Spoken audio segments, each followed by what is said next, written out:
Benito Juárez y los liberales. Con el triunfo de la Revolución de Ayutla, llegó al poder una nueva generación de liberales, casi todos civiles, es decir, no militares. El principal objetivo de este grupo era cambiar la forma de gobernar, pero tenían diferencias entre sí acerca de cómo hacerlo.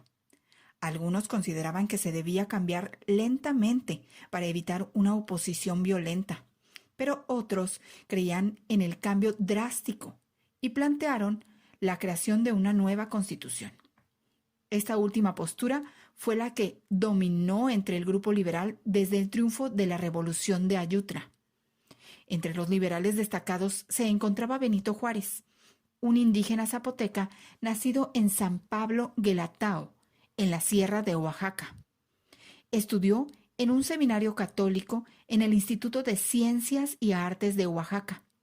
Fue diputado y gobernador de su estado natal, y además ocupó el cargo de presidente de la Suprema Corte de Justicia. Benito Juárez ocupó la presidencia de la República en 1858 y durante los siguientes 14 años fue el principal líder nacional.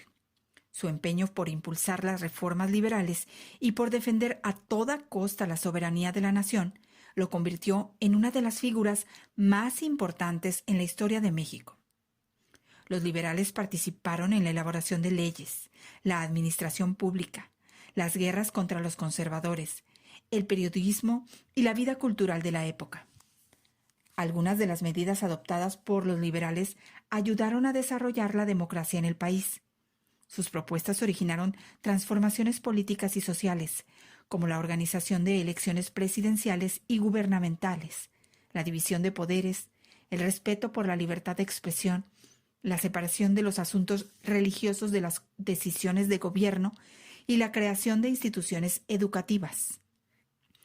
El legado de los liberales sigue vigente en nuestros días. Por ejemplo, el respeto a la soberanía de las naciones se sintetiza en la frase de Benito Juárez: entre los individuos, como entre las naciones, el respeto al derecho ajeno es la paz.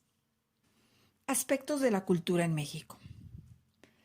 La cultura mexicana quedó marcada por décadas de guerras civiles e intervenciones extranjeras. La defensa de la libertad y la soberanía despertaron el sentimiento nacionalista de la población, el cual se manifestó en la literatura, la pintura y la música.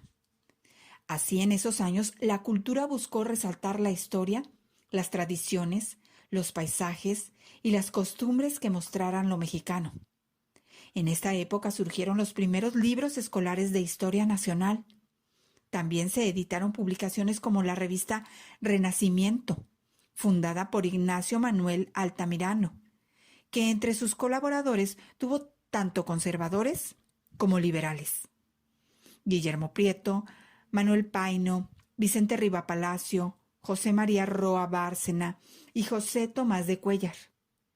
Varios intelectuales se ocuparon de estudiar la historia y la geografía de México, entre ellos Manuel Orozco Iberra, Guillermo Prieto, Vicente Riva Palacio, Justo Sierra, Luis González Obregón, Joaquín García y Casbalceta y José María Iglesias. En las letras, el nacionalismo originó la aparición de novelas históricas y narraciones costumbristas, llamadas así porque describían las costumbres, particularidades y formas de vida del país. El costumbrismo se manifestó también en la pintura. Algunos de sus representantes más destacados fueron Hermenegildo Bustos y José María Estrada. En el estilo paisajista sobresalió el pintor José María Velasco. En 1854, Francisco González Bocanegra compuso el Himno Nacional Mexicano, con la música de Jaime Nuno. Esta obra es quizá la muestra más representativa del nacionalismo de la época. También se fundó la Sociedad Filarmónica en 1866. Con la restauración de la República, el gobierno trató de integrar por medio de la cultura y la educación a la población mexicana, que estaba dividida por las guerras. De esta forma, se fundaron instituciones como la Escuela Nacional Preparatoria, en las que se sustituyeron las explicaciones religiosas por las científicas. A partir del gobierno de Benito Juárez se puso más atención en la construcción de escuelas en el país. En esta época también se impulsó la investigación científica en disciplinas como la biología, la geología y la medicina. Tras los años de guerra, también se buscó recuperar los espacios de diversión y esparcimiento para la población. Durante el siglo XIX, en distintos lugares del país se construyeron teatros y espacios para espectáculos públicos. En la Ciudad de México destacaron los teatros Principal, Nacional e Iturbide. También se construyeron palenques para peleas de gallos y plazas para corridas de toros. Asimismo, durante el gobierno de Lerdo de Tejada en 1873, se inauguró el ferrocarril de México-Veracruz para mejorar las comunicaciones y el crecimiento económico del país. Con ello se observaron cambios en el paisaje y en las actividades de la población. Un dato interesante.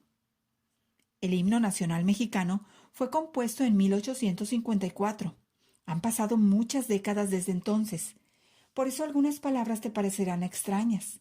Por ejemplo, osare proviene de la palabra osar, que significa atreverse.